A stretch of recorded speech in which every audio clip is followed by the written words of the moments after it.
Well, thank you, Joe, and to the entire Wealth Builder team for that pre-show dance break. That was a great surprise.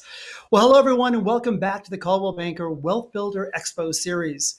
I want to also formally welcome our friends and Wealth Builder partners at Guaranteed Rate Affinity Mortgage. To everyone, however you got here, wherever you are, we're glad you could join us today. We really appreciate you being here.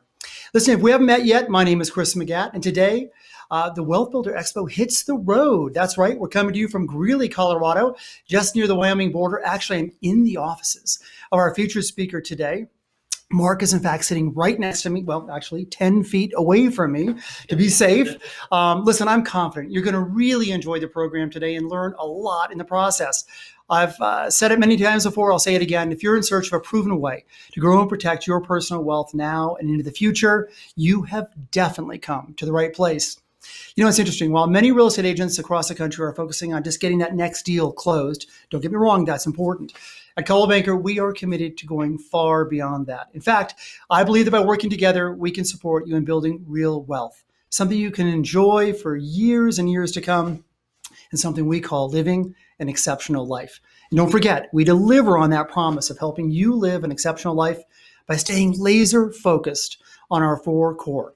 Things like production power, coaching to confidence, of course, that amazing culture of awesomeness, and, well, why we're all here today, Wealth Builder. Now, just fair warning, if you're thinking that building wealth is a spectator sport, well, you might be in for a bit of a surprise. In fact, we've learned that it takes a lot more than that to really get the most out of this entire series.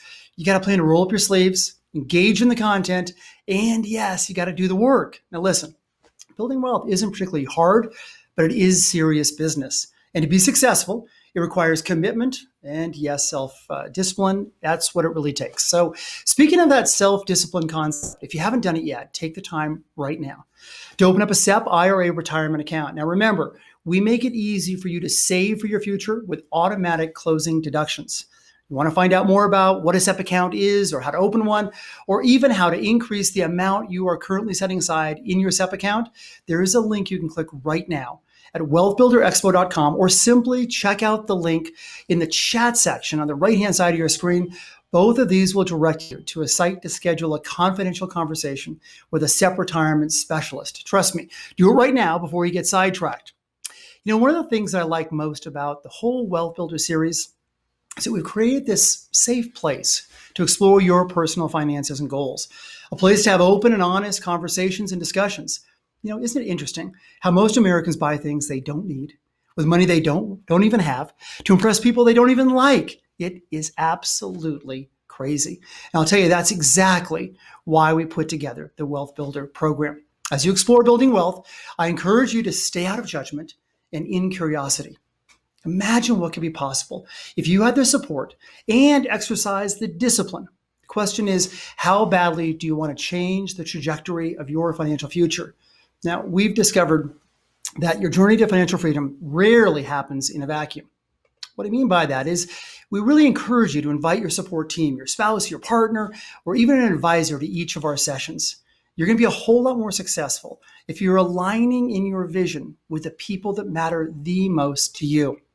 And yes, getting the answers to all of your questions is actually the heart of why we're all here today.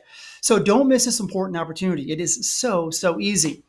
If you're joining us on Teams, as you look at your screen, you should see a Q&A button in the upper right-hand corner. And if you're catching up today on Facebook Live, simply message your question to us or put your questions in the comments.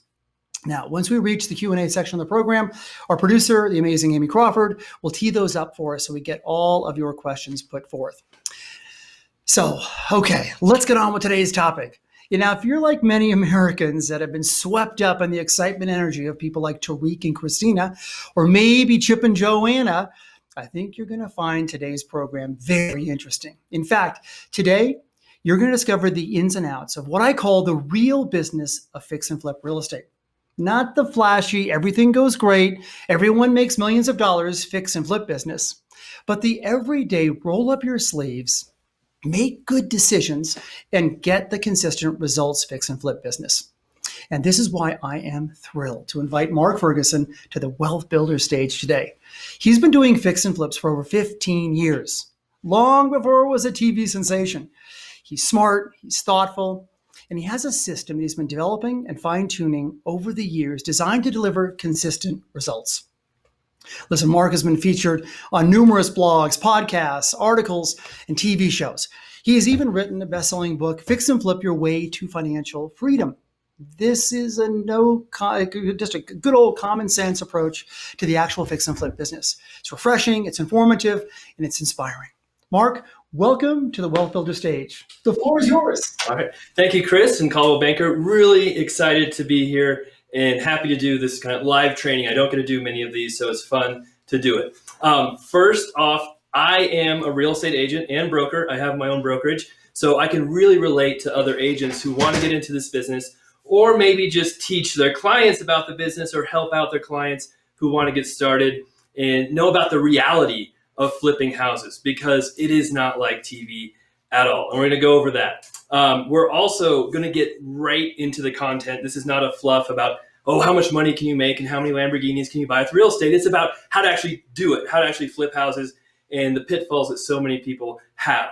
Now, I spent a lot of time making this look nice.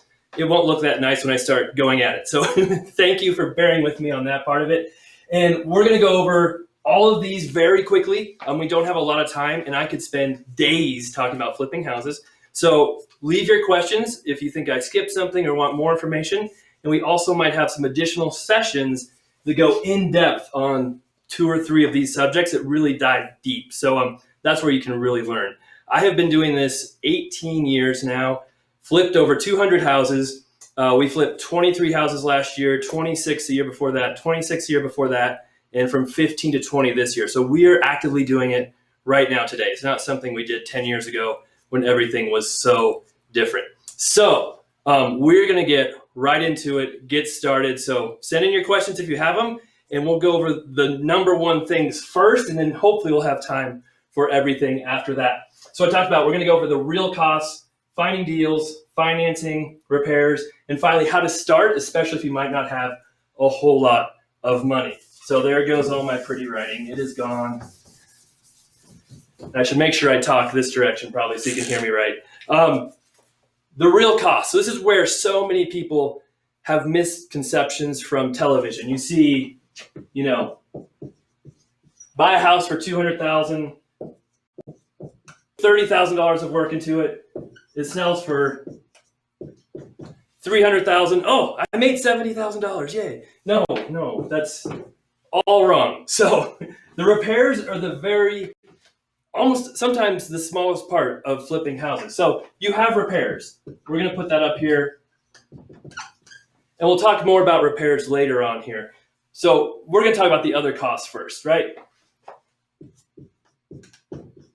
Oh, excuse my spelling too, because it is horrible. Even though I've written books, that's why you have editors. So carrying costs. When you own a flip, right, it's like owning any other house. Owning a rental, owning a house you live in. It's not just free. You have property taxes. Oh, that is bad spelling. Property taxes, you have insurance, you have maintenance. Right? When you own this flip, you can't just let the yard grow 3 feet long and ignore it. You'll get fines, you'll get code violations. You have to take care of it. You also have utilities. While you're owning this flip, you have to pay water, sewer, gas, electric. There might be HOA fees. And all of these fees and costs add up while you own this property. So if you own it 3 months, 6 months, 9 months, all those just keep going up. That's one reason why flipping quick is one of the most important things you can do. But all of these carrying costs, are going to be different in each state you live in as well, right? Property taxes in Colorado will be different than New York or Chicago or New Jersey. Utilities will be different. Insurance will be different where you're at, but you're going to have these costs. So you need to figure out what those costs will be, have some kind of estimate, as long as you own the flip. Now we're just going to use some real basic numbers and kind of add these up as we go. But for carrying costs, you might have $5,000 to $10,000 in just carrying costs while you own this property. You never see that on TV shows. They don't talk about that. The next costs you're going to have are selling and buying. Now, as real estate agents, you should know that there's more costs than the shows teach you about, because we are in this business. We sell houses. There's costs to sell houses. There's costs to buy them. So you'll have maybe sections. You'll have real estate agent commissions. I am an agent and a broker. That saves me a ton of money flipping houses, because when I sell them, I don't have to pay a listing agent. When I buy a flip, I often get a commission back. So it gives me a huge advantage. And people ask me all the time, should you be an agent when you flip houses? I say, yes. There are some downfalls, but it is such a huge advantage. So if you're already an agent, you're one step ahead of the competition if you want to get into flipping houses. But you have all these costs. And I know we've got to go through these fast, but you'll have commissions. You might have transfer taxes in your state, title fees, attorney fees, flood certifications, recording documents, inspection when you buy it. There's possibly title fees when you buy it. And we're going to go here. This is a $200,000 purchase price. We'll do that. That could be easily $10,000 to $20,000 right there for those costs. Again, costs they don't talk about on television. Everyone just magically sells their house in an open house with no agents and no costs. So that's not reality. So you got your selling costs, your carrying costs, financing costs. Again, when you watch the television shows, they all have $1 million in cash to buy the property, fix it up. It comes from some rich uncle, or they had it saved up, and you don't have to pay for it. But even if you have that cash, right, you could be using it somewhere else. You could be investing it in somewhere else. It will make you money.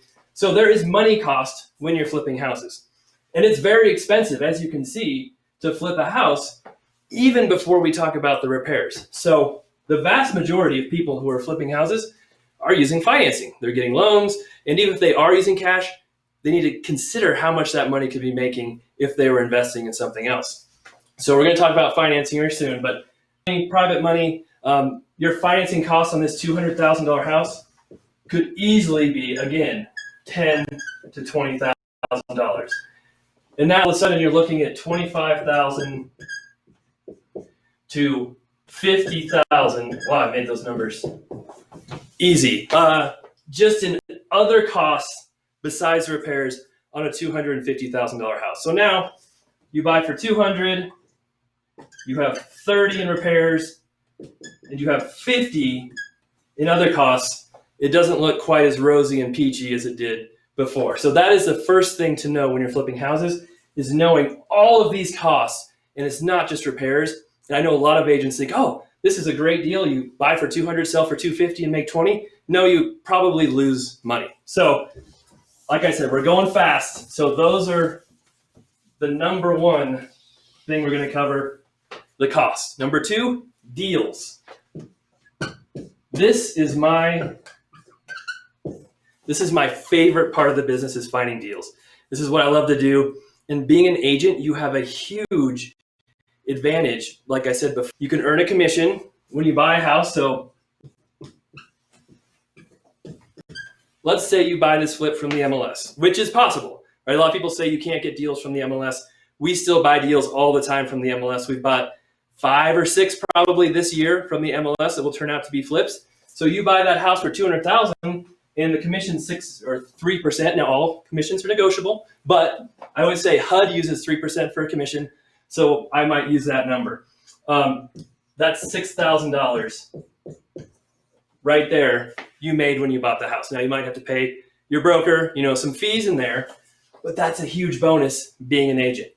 So you've got that advantage. Plus when you sell, you've got the advantage.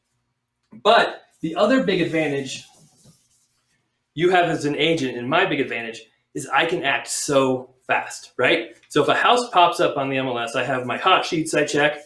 I have alerts set up to send me these listings.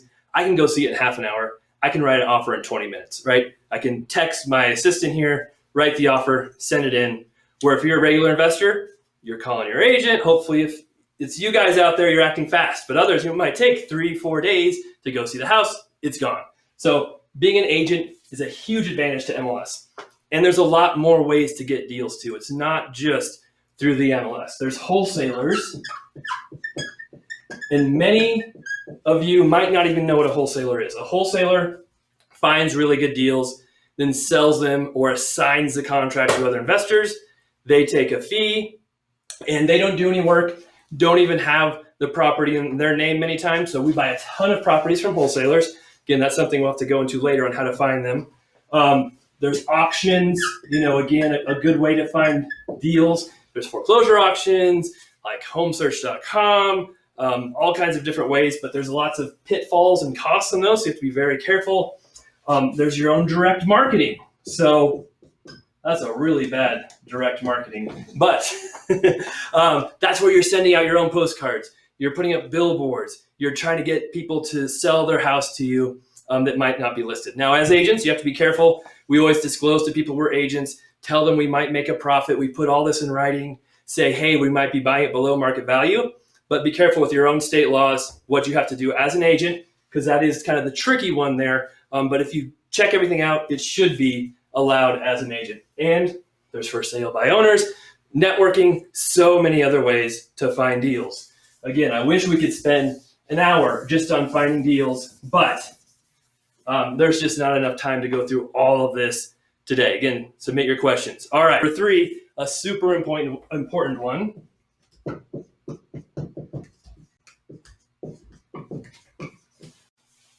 Financing. Now, this is what I said, we still finance all of our flips. And people ask me all the time, why don't you pay cash? Why do you spend all that money on financing costs? Well, the truth is we can buy 3 flips financed versus 1 for cash. And on those 3 flips, we might make $30,000 on each one, and the financing might cost us $10,000 to $15,000. So, we're making $90,000 total versus spending $30,000 in financing costs. So in the big picture, if we're limited by money, we don't have a waterfall of money just flowing through our office, which we need to get one of those, but it makes more sense to finance it. Now, if you have kind of gridlocks of getting deals and it's not, you just don't have enough deal flow, maybe it makes sense to do cash, but for the most part, financing will usually make you more money. But there's lots of different types of financing. Banks will finance flips. Now, a lot of us know how to get a conventional loan, FHA loan. You can't use most of those to flip a house, right? FHA, you have to be owner occupied. You can't buy it, fix it up, and then sell it. With conventional loans, a lot of them are owner occupied. They're investor conventional loans too, but most lenders want you to hold those loans more than a year.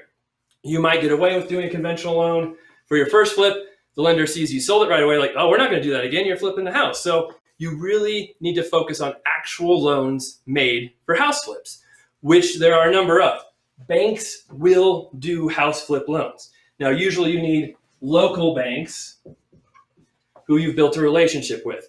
And we've used a number of banks to finance our flips. You might see anywhere from 5% to sometimes 10.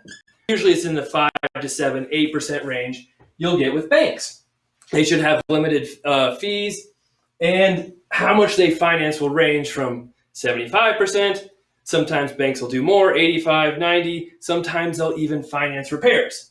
Again, it's not likely, but usually you're getting this and you're doing 75% loan to value. You're paying for repairs, all those other costs. So the banks have the lowest rate, but you usually have to have more of your own money to do that. So banks are one option.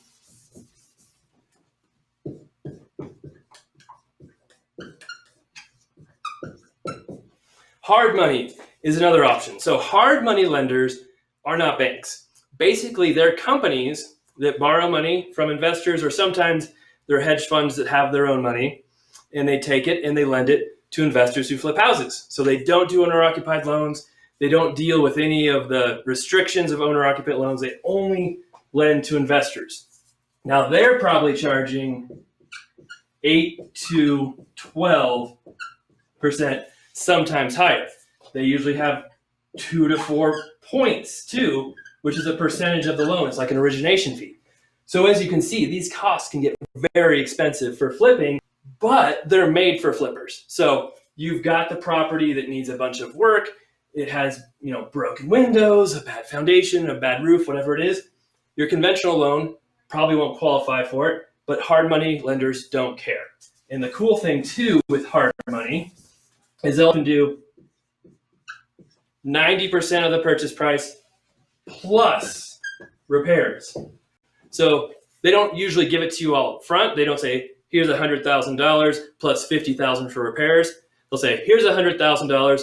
Once you do the work on the house in stages, we'll pay you back the money you spent. So you still have to have quite a bit of money to do hard money, but it's less than banks. It's easier to get the loan than banks, and it can still be a great loan. So that's an option. And then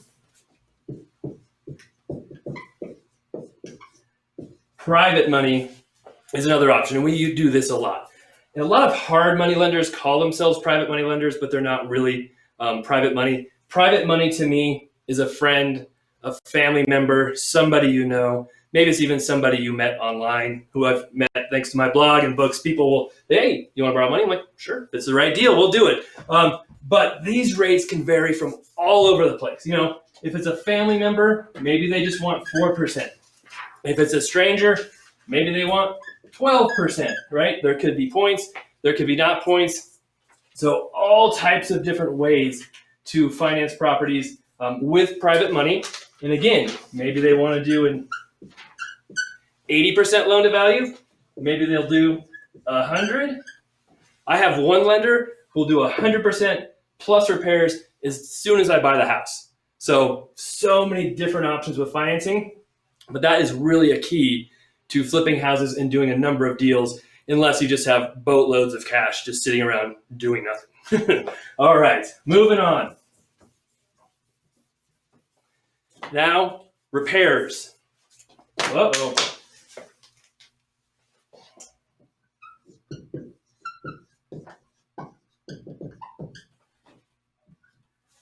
Okay, now something you always see on the television shows too is the people there doing the work themselves, right? They're in the house, they're doing tile, they're chopping down walls with sledgehammers, and in real life, that doesn't really happen. In fact, I even know a house flipper who's on one of those shows, and he laid tile for the show. As soon as he was done, they came through, tore it all out, and redid it. Like, that's a true story. I won't tell you what show it is, but it happened. So when you see everyone doing the repairs themselves, that is not reality, right? You can do it, but I did it in 2006. I did all the repairs in a house, and it was the worst mistake I ever made in my life. It was horrible. My soon-to-be wife hated me. She never saw me, and we were just I was constantly doing work on the house. So I think a lot of people get into this situation and they say, oh, this contractor will do the repairs for $30,000. It'll take him 2 months. And I think I can get in there and do it in 2.5 months on the weekends. And for some reason, it doesn't work out that way, right? You're in there for 6 months. It still costs you $25,000 to do all the work because of all the materials and things you had to redo because you did them wrong. And it took 6 months. So all those costs piled up, and you actually lose money. So for all the time you spent doing all this work, you lost money. Not a good situation. That's really what happened to me. So for people who want to do the repairs themselves, I highly suggest rethinking it and at least subbing out part of it. Maybe not all of it, but don't do the whole thing yourself. It can get you into so much trouble. We'll talk about one time when it's okay at the end here, but for the most part, try not to do the repairs yourself. And a lot of people say, well, I want to learn how to do it because then I can teach my contractors. Well, I taught myself how to do it, so I did it all wrong. So I don't know what I was going to teach my contractors to do or see if they're doing it right, because you can watch YouTube and learn just as much. So when the repairs are going, try to really think about using contractors. And so I'll go into this real quick, because there's a lot that goes into repairs, but we have handymen we use, some contractors, and we manage the projects. So we'll hire a plumber, we'll hire an electrician, we'll hire a roofer and have them go in and do their side job. And then we'll have our main contractor come in, do his thing, and do their work as well. So we save a lot of money by managing it ourselves. You can use a general contractor who comes in and does everything, but they'll charge you so much more and cost you a lot more. So if you're just beginning, you're first starting out, maybe a GC works well, a general contractor, but over time, you want to build your relationships get to a point where you can have subs and manage the project yourself. So now, real quick, repair costs are almost always way more than you think, and they almost always take way more time than you think.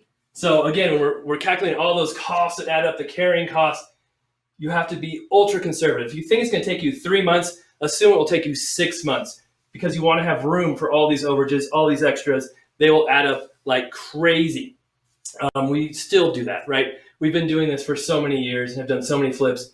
We're still learning as we go. We're still learning new ways to do things, and costs keep going up. Construction costs are going through the roof right now because of everything going on. Then you add in different taxes and different things happening, and it's just crazy. So you always have to be super conservative when talking about repairs and how much time it's going to take you to flip this house. Because as agents, we should know that every sale does not go perfect just like you planned it. You might put it on the market. Hey, hopefully it gets an offer in 2 weeks and sells in 30 days. But it might fall out of contract. It might take you 2 months to get it under contract. Then it might fall out of contract again. All of a sudden it's 4 months extra that you have this house. So you need to know about all these costs, all of these things going into it when you're flipping houses. Okay, finally, we're heading to the last little section here. Again, make sure you're sending in questions. How to start. Okay, so a lot of you are probably sitting there thinking, man, there's like a whole lot of money I need and a whole lot of knowledge I need, and I don't know how to even get started for a second. What do I do here? So there's a way that you can get started as a beginner without going bankrupt, without taking on hours and hours of work. But it's not something available for everybody, and that is to buy a house to live in.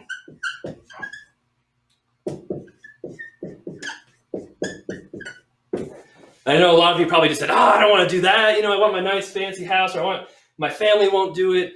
That's impossible. Well, not always. So, right, and sometimes sacrifice if you really want to change your life and make good financial decisions. So when you buy a house to live in, right, you can buy a house that needs updating, needs carpet, paint, fixtures, the kitchen needs updated, the bath needs updated, and you can still get that conventional loan we talked about. You can still get that owner-occupied loan where you're putting, 3.5% down or 5% down, and you're getting to it with much less money. So now, and you can get these loans on houses that need some work, but not a ton of work. You can do FHA on a house with no carpet, or a house that needs paint, or it needs a new kitchen, but it's still functional. So that's a way to get into these houses and still get a decent deal. Now, the other thing is if you're buying a house to live in and you're buying from HUD or buying a foreclosure, you have precedence over investors of getting your bid in, right? HUD gives owner-occupants priority over investors. Many banks and REOs give priority to owner-occupants. So you can get a house, over the investor because you're an owner-occupant. And the other thing to consider is you saw those crazy spreads we need to make money as a flipper, right? Those aren't easy to find. But if you're an owner-occupant living in the house, you don't have to get as big of a spread because you're living there. You're using it for something else, right? You don't have all these crazy carrying costs because you'd have them anyway if you're renting somewhere or owning somewhere. So it's a much cheaper, affordable way to start in the business. And the other thing I just told you not to do that you can do is repair it yourself. Why? Well, because you're there. You're with your family. You're working on it while you're in the property. You're not off on the weekends missing your family. You can do it as a group thing, a fun thing. You can paint. You can replace fixtures. You can do minor things and learn while you're there. And there's no rush. There's no hurry to do it because you're not racking up all these crazy carrying costs while you have this vacant house. You're living there. It serves two purposes. So it's a really great way to get started with less money. You can do the work yourself. And if it doesn't work out, you still have a house you're living in. It's not the end of the world. If you don't make a ton of money, it's not all a lost cause. It was still serving a purpose. So that is kind of the best way to really get started. If you don't have the money, you don't know how to find contractors. You don't know how to do all this without all the pressure of actually flipping a vacant house on your own. So that is everything I have got today. We'll have a lot of questions here soon, but I hope you guys enjoyed it. And Chris, take it over. Fantastic. Well, listen, Mark, thank you very, very much. And spot on. And you are amazing. You're like the Roadrunner. There is so much information there. You just skip right along. I love it. Listen, I got two things I want to mention before we go to Q&A. And the first thing is, for the first 100 people that go to wealthbuilderexpo.com right at the end of today's program, and you sign up, you are going to receive a copy of Mark's great book, Fix and Flip Your Way to Financial Freedom. A lot of the answers are in here. A lot of the great information is right here. Again, at the end of the program, that's when you pop into wealthbuilderexpo.com. And if you missed that, I'm sorry, but don't worry. They can get these on Amazon as well. Yes. Oh, correct. That's always a good alternative. And then secondly, I know that that Mark has gone over a ton of information. I'm seeing the questions come in right now from Amy. Oh my gosh. We're going to have a lot of questions to go through. I get it. It's a ton of information, and it feels like we've barely scratched the surface. But the reality is, like, you just don't go over all the nuances and details of the fix and flip business in an hour. So here's what we're going to do. Coming up, we're going to offer 3 standalone series. So you can get in and really dig deep with Mark and really go through these elements in a way that I think will answer a lot of your questions, give you a lot of the depth of information that you really need to have. We're going to kick that off the first of the year. I think you're going to find it really informative and really helpful. Of course, there is no cost for this Coldwell Banker Wealth Builder opportunity. And to learn more about how to be a part of that, how to make sure you get registered, because it will be a limited availability to people. Again, at the end of the program, go to wealthbuilderexpo.com, and there you'll get all the information, but space is limited. All right, well, this brings us to our favorite part of the program, the Q&A. This is where we get to hear from you and answer the questions that you're wondering how to navigate these waters. Now, remember, type your questions into the Q&A box on the right-hand side of the screen if you're in Teams, or if you're joining us on Facebook Live today, then send us a message or simply put it in the comments. All right, well, let's get started. Amy, go ahead and send over the questions. I've got a few here that have come in. Let's take a look at the first one here. Okay, Mark, question here is, seems like you've got a big team to do 20 to 25 houses a year. Walk us through a bit about what that structure looks like for your team. That is a really good question. I could not do this without an amazing team. And so the main person behind my team is my project manager, who's Nikki, and she deals with all the contractors, talks to all the contractors, handles the timelines, finds new contractors, and really decides what to do on the houses, what not to do on them. So, when I first started, I was doing kind of all this myself, and I worked with my dad some doing them too, and it was like all of us kind of scrambling to do this. But as you get more and more deals, you have to have help. So she's a tremendous help. I also have my brokerage, which really helps because, we have staff here who can write offers for us, keep track of transactions, keep track of payroll and billing. So there is a lot that goes on to it. But there's also advantages too of flipping and having my own brokerage because, hey, we can list these properties with our brokerage. It brings in other deals, other clients. So there's a lot of the staff that we use for flips are also used for other parts of the office or rental properties or the brokerage. So there's a lot of people, a lot of moving parts, but it's not just flipping. It's kind of the whole business together. That makes sense. Question came in here from Chicago. I've dipped my toe into the business of fix and flip. The hardest thing for me is finding good help. Any suggestions? That is probably the number one issue we have too. So we are constantly turning over with contractors, and I assume by help you mean people to fix up. And so we've had people that have worked for us for 6-7 years, and we've had people who've worked with us for 2 months. And so we're constantly kind of placing ads in Craigslist, on Facebook, all over to try and find new contractors. And we have a very stringent process we use to find those people. So Nikki actually has a questionnaire to any responses we get from people. It could be someone who found me online or someone we place an ad with or a networking opportunity. We send them a questionnaire, and the first step is for them to answer those questions. It's like 10 questions that go through about their experience, history, that kind of thing. And half people won't even fill that out. So if they can't fill out a questionnaire, we're not going to work with them in most cases. After that, we meet with them in person, usually at my office. We see if they show up on time. We talk to them there, get an idea if they have their own vehicle, tools, things like that. There's a lot of things to look out for. And kind of if they pass that step, then we meet them at the house and do a bid. And we always start people with a really small bid. So people get into trouble doing $25,000, $30,000 bids from contractors and find out 3 weeks in, it's not going to work out. And there's still 3 months of work to go. So we always start them like on a bathroom remodel or something very small. And we see how they do. If they do good, then we move them into bigger projects, give them more and more work. So our process takes a while to find good people, but it really helps us not waste time on the people who aren't good. So it takes time, and it can be frustrating with how long it takes, but in the long run, it's well worth it. Well, I do hear that the magic really is in finding the right people to help out with these projects. Okay, Bev in Las Vegas, thank you for your question. What helps you make decisions on to choose a home to buy or not buy? Is it purely on the budget to flip?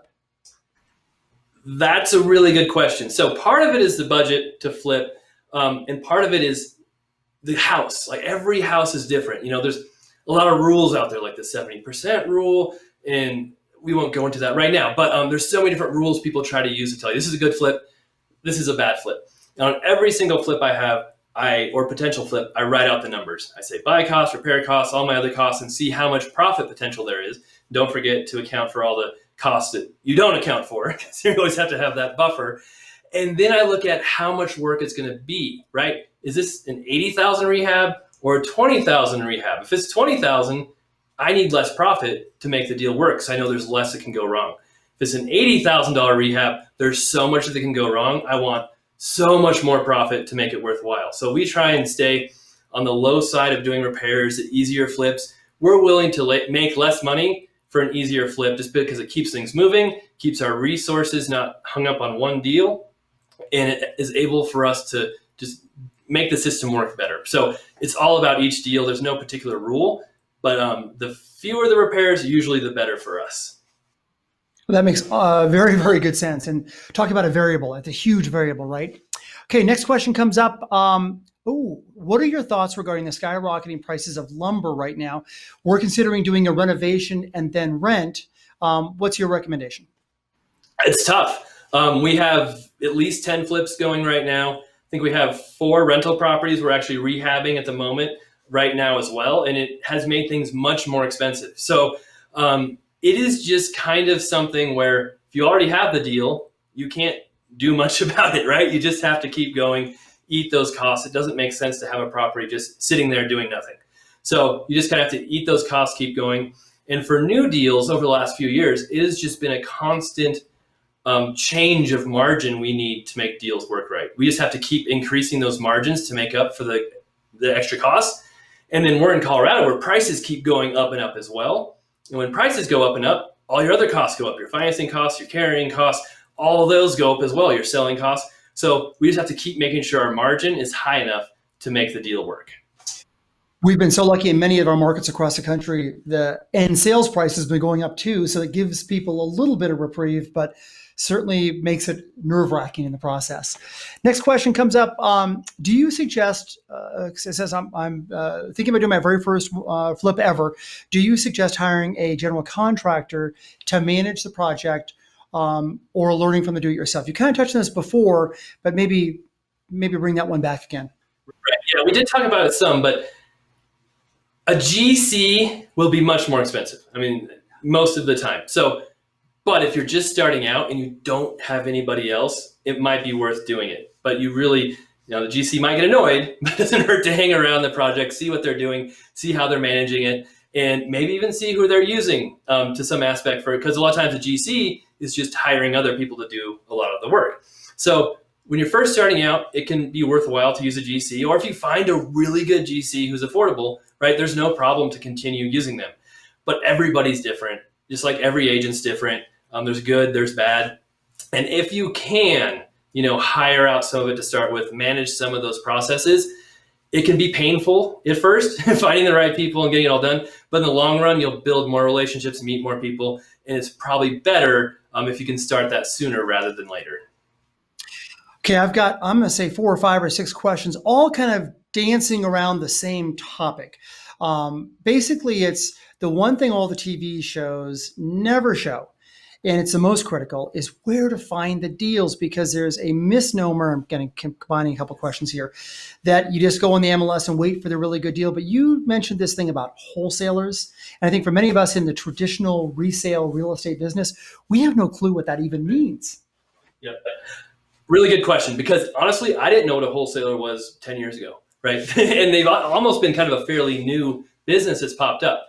So a wholesaler is also one of the most taught things to get into real estate with no money and make millions, yada, yada, yada. So there's a lot of people who call themselves wholesalers who will never do a deal and never do anything. So it's tricky finding the good ones versus the ones who will never do anything.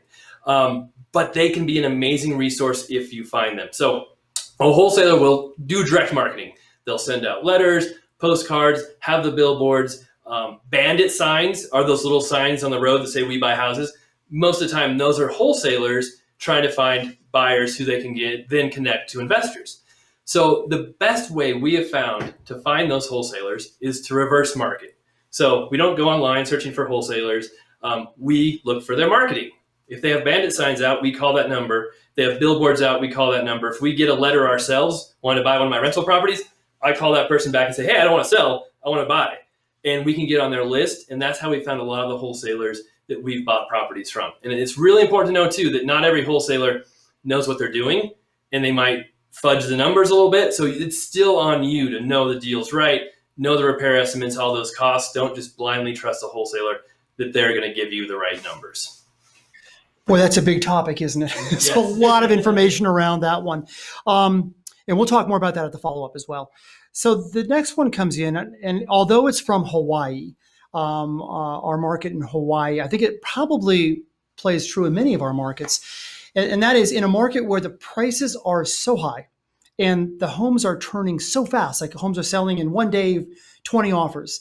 Is there still an opportunity around the fringe somewhere to be able to get in the business?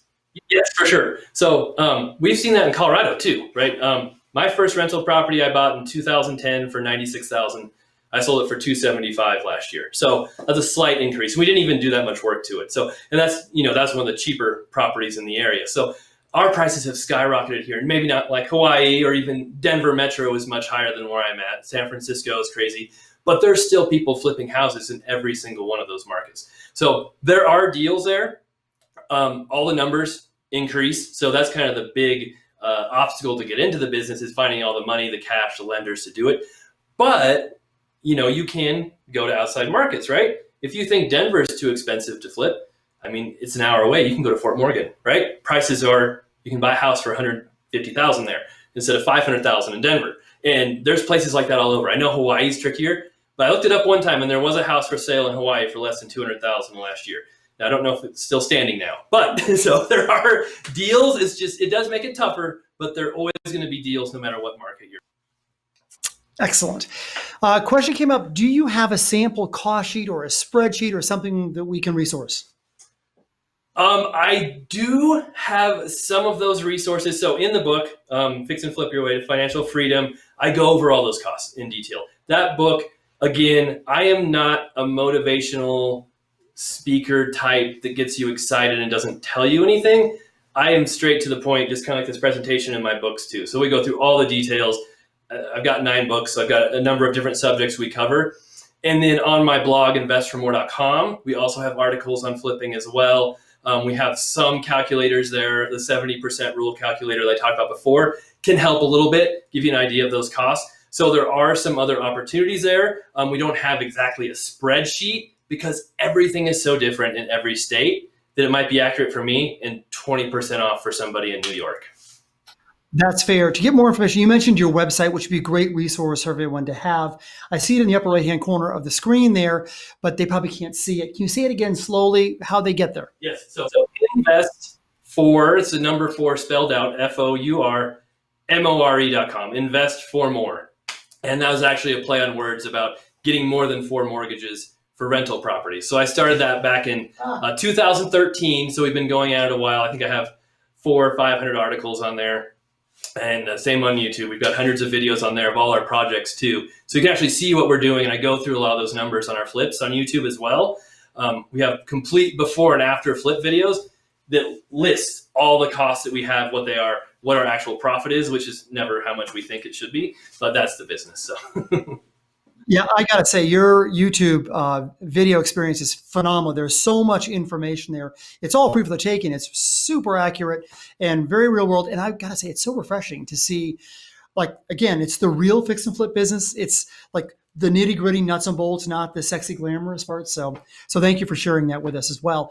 Question came up here regarding finding the hard money, and it says, What are my best sources for hard money and private lenders?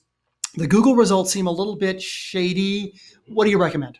there's a lot of shadiness in hard money. So on Facebook, you mention real estate and you'll get a message saying, hey, 5% hard money for $200 to $8 million, no fees. Yeah, that's because they'll take your money and run to Nigeria with it. So be very careful with hard money. And actually on investformore.com/lenders, I have 5 or 6 national hard money lenders that lend in almost every state. And I've used 3 or 4 of those myself, checked all them out. And you also might have local hard money lenders in your state. But again, it's really important to check them out thoroughly. Google is not a good place to find hard money lenders. Local real estate investor meetings are a good place to go if you want local lenders. Or like I said, I have a number of resources on my site too that you can go to and see those hard money lenders. And for private money, unfortunately, that's on you, right? That's on you talking to family, friends, other investors, really getting yourself out there. There are very few people looking to just lend their money to strangers who flip houses. I don't know why. It seems a great idea to me, but for some reason they don't want to. So that's really on you to find those connections, relationships. A lot of people I find know those people. They're just scared to ask them. So really, you're providing a benefit to them too. They're getting a higher rate of return than they could anywhere else. So it's not like you're just a one-way street taking everything. You're also helping someone else out as well. We're getting some great questions. Is it worth getting a general contractor's license or any other kind of certifications if you are going to be doing any of the work yourself? That is a really good question. And again, it's state specific. So Colorado, it doesn't really matter if you have your GC license, except in a few cities. But around where I'm at, you don't even need it. Most of the people who do work here don't have it. If you're in Florida, I think you have to have it if you do any work at all. So it really depends on your state and what their requirements are. But yes, if you're doing the work yourself and your state requires it, you should get that. And again, each state is different on how difficult it is and what you have to do to get that license. So it's all about your state, your business, and what is required in your area. Boy, that makes sense. Don't get caught on that one, right?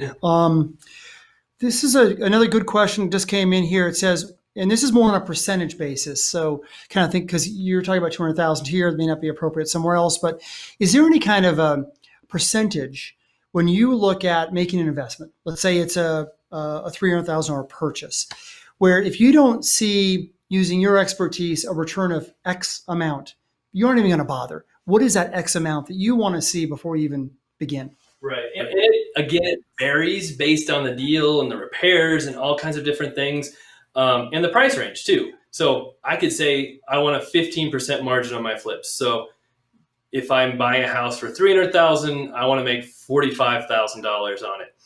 But if I'm buying a $100,000 house, I don't want to make 15, right? I want to make a lot more than that. It's not worth it for me. So it really varies based on your price range. So and I'm willing to take $30,000 on a really easy $300,000 flip, where I want to make $90,000 if it's a crazy hard $300,000. So again, I really shy away from the rule of thumbs, and it's all just about the deal, how easy it is, how much money I have invested, and a lot of different other factors. But I mean, 15 to 20% is a very, very basic one-off rule, I would say.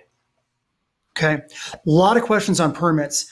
Do all of your subs pull permits when they're not using a GC? What is kind of your policy on permits? No comment. No, just kidding. We do, right? See, every city's different again. They all have different requirements. So what you have to pull, what you don't have to pull.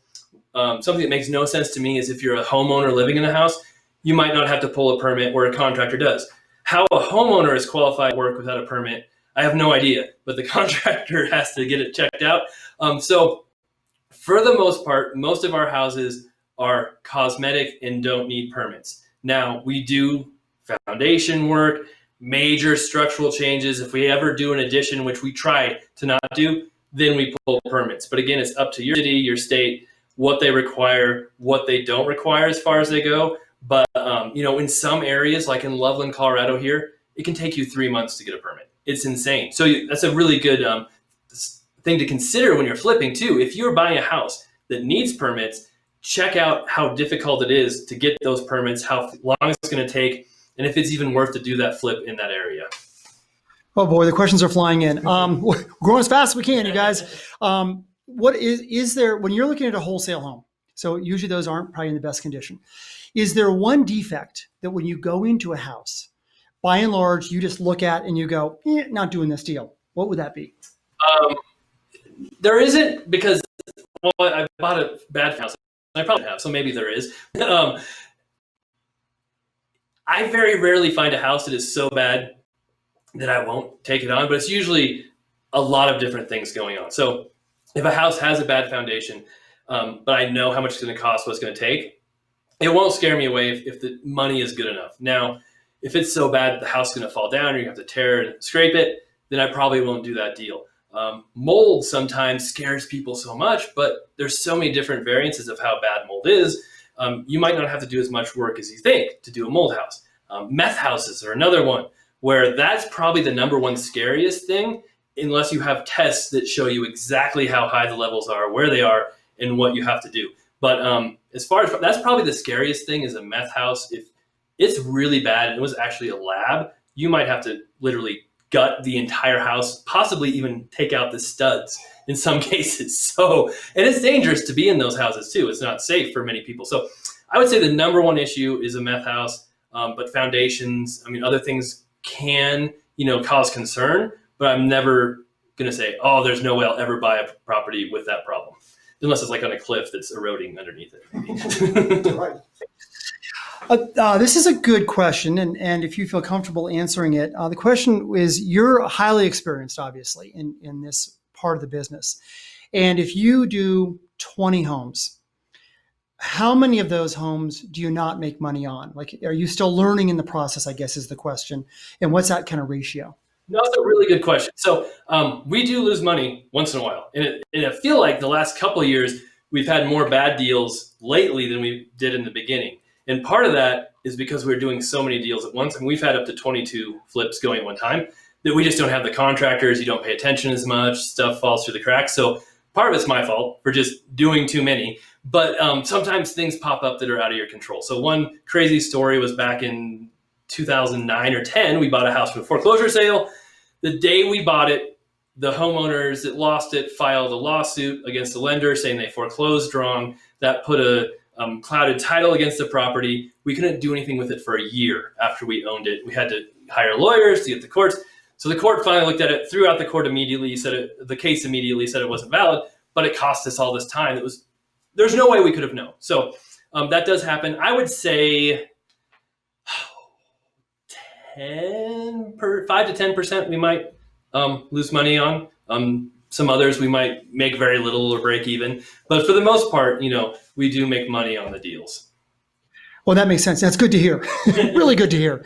I've got two questions that are fairly similar, and they are tax related. And if you don't feel comfortable answering them, because I know you do a lot of things. Exactly. So with that, the question is there any way to mitigate capital gains taxes when you're doing fix and flips is one question. And then the other question is, if I put money down, if I roll the commission into the purchase price, then can I avoid any kind of a tax event on that? Okay, so if you're uncomfortable, I can talk some about this. Again, I'm not an accountant. This is not specific tax advice. Okay. A lot of people want to do a 1031 exchange on flips. You can't do that. From my understanding, the I do not want dealers, which is a house flipper who's dealing houses, to do a 1031. You're supposed to have a 1031 rented, hold it for a certain amount of time, and that is not a valid option unless maybe you're doing one at a time and holding it for a long time and possibly have it rented again. All the specifics are for your accountant to make sure. What we do in our business is we have an S Corp. So all of our flips go through the S Corp. We pay all our people out of it, all of our expenses out of it. And because it's a corporation, There are tax advantages because of the new tax laws. So there is some stuff there, but again, I asked my accountant what to do. He told me what to do on that side of it. And then rolling the commission in. So if you just take the commission as an agent, that's obviously earned income. So you pay, full taxes on that. But if it goes into your purchase and you reduce the purchase, you won't pay it right away. But when you sell the house, you'll still have that additional income, which is probably still going to turn into earned income unless you have a corporation. So it might be better to roll it in if you have a corporation set up. Again, talk to your accountant. Awesome. Mark, thank you. I got Amy Crawford saying, stop, we got to stop. Thank you. We could go on for another hour, quite frankly, with these questions. They are excellent. Thank you for your time. Thank you for your expertise. We really, really appreciate it. Now, listen, before we wrap up, don't go because there's some good things coming up. I'd like to share a quick, powerful strategy as you embark on your journey of building wealth. Maybe a way to generate a little additional cash for your next down payment or remodel. So here's an example. At Coldwell Banker Realty, we call it Rewards, and it's offered to all of our 48,000 agents. Now, remember, Rewards is designed to provide you with a reoccurring secondary income stream. Think of it as like mailbox money, income for years to come, just by doing what you do anyway, telling your real estate friends and co-oping brokers and agents about our amazing company, how they can earn more money by being a part of our team. So here's a quick video that goes into a really great job of outlining what the heck the Referral Awards program actually is.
In one of our offices earn over $16,000 through Rewards. It's an amazing program.